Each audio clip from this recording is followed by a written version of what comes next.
Hello दोस्तों, स्वागत है आप सभी का आपके अपने YouTube channel study with Kundan Singh में। आज हम लोग पढ़ेंगे घरेलू हिंसा अधिनियम 2005। इसके महत्वपूर्ण बिंदु इस प्रकार हैं।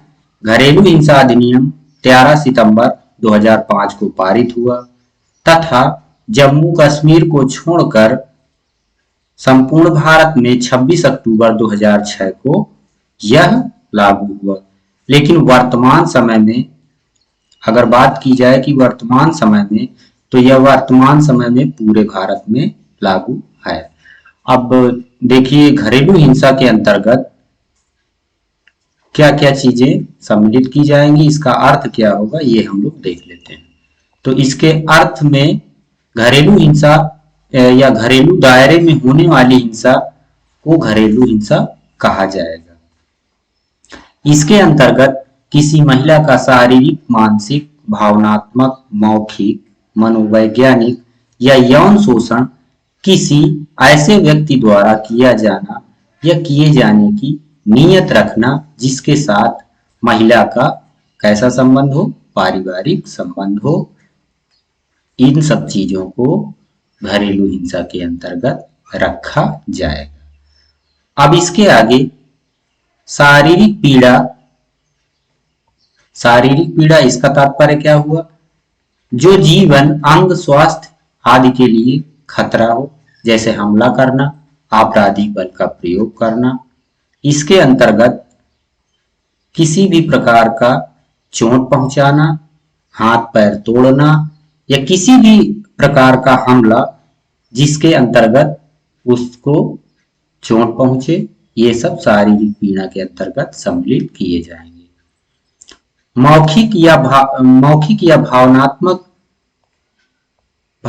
पीड़ा के अंतर्गत गाली देना, उपहास करना या मजाक उड़ाना, अपमान करना, धमकी देना आदि मौखिक या भावनात्मक पीड़ा के अंतर्गत शामिल किया जाएगा।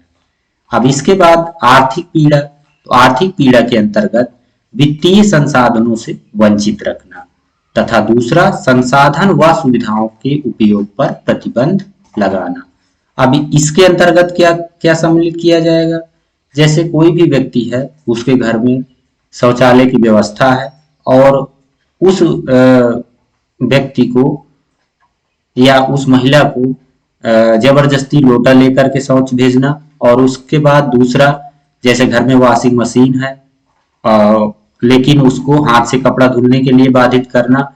घर में जो भी फ्रिज, कूलर, टीवी आदि संसाधन हैं, उनके उपयोग पर प्रतिबंध लगाना आर्थिक पीड़ा के अंतर्गत आएंगे।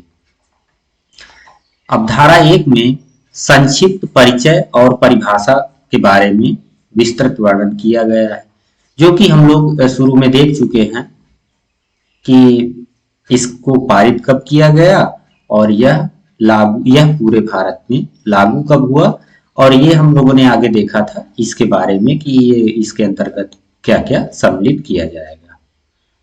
अब हम लोग आते हैं धारा 2 का में। तो इसमें क्या वर्णन किया गया है? इसमें व्यथित या पीड़ित के बारे में बताया गया है, और जो व्यथित होगा वह केवल एक महिला हो सकती है, इसमें ये भी वर्णन किया गया है। अब इसके अंतर्गत डिटेल में हम लोग देख लेते हैं क्या क्या शामिल किया गया है। इसके अंतर्गत ऐसी महिला जिसके साथ आप घरेलू नातेदारी में, साझी गृहस्थी में निवास करते हैं, उसके अंतर्गत एग्जाम्पल के रूप में विवाह जनित, रक्त जनित और दत्तक आदि को शामिल किया जाता है। विवाह जनित में कोई भी पति पत्नी आदि इन लोगों को सम्मिलित किया जाएगा।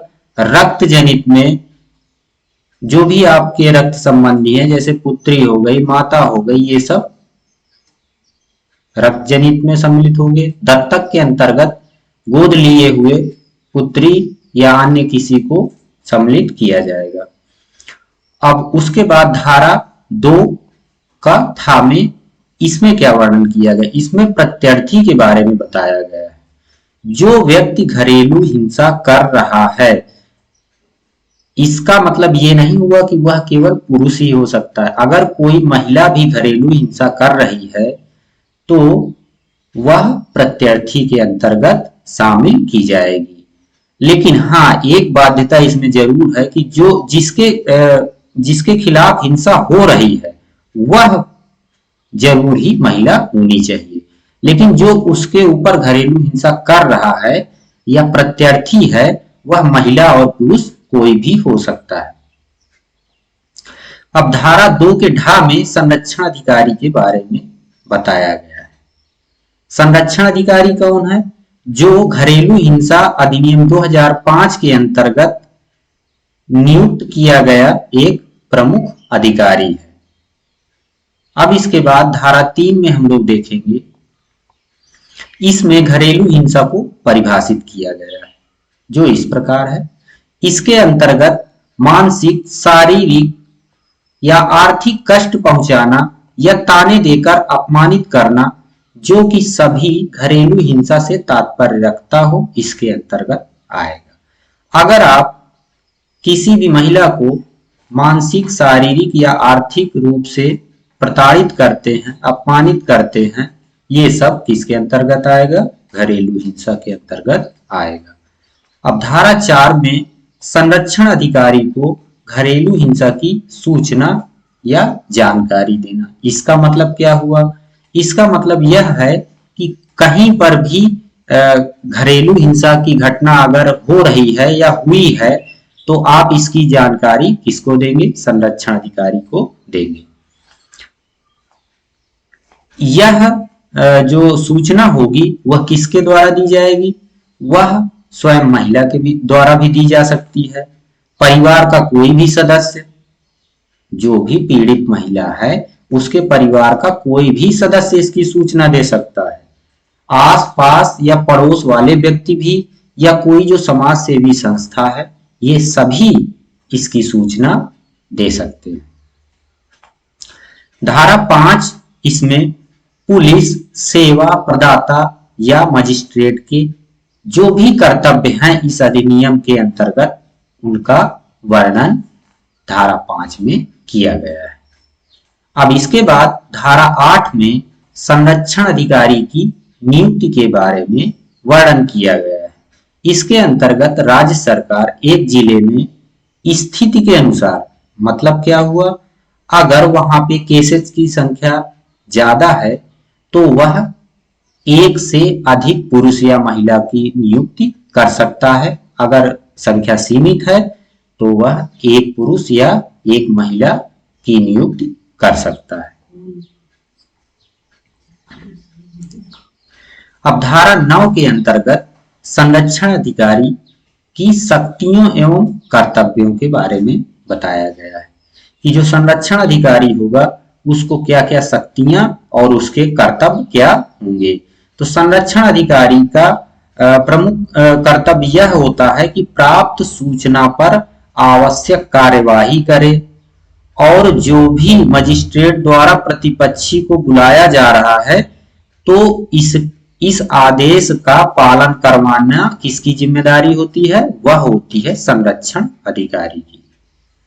अब इसके बाद धारा 11 में सरकार के कर्तव्य के बारे में बताया गया है।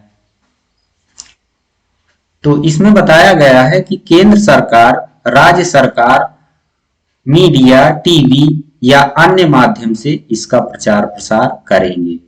तो धारा 11 में सरकार इसके प्रचार प्रसार के लिए किसी भी माध्यम, मीडिया, टीवी या अन्य माध्यमों से इसका प्रचार प्रसार करेगी। तो यहीं पे अपनी क्लास को समाप्त करते हैं। कैसी लगी आपको क्लास कमेंट के माध्यम से जरूर बताएं और हाँ, अपने इस YouTube चैनल को लाइक, सब्सक्राइब और शेयर करना ना भूलें। धन्यवाद।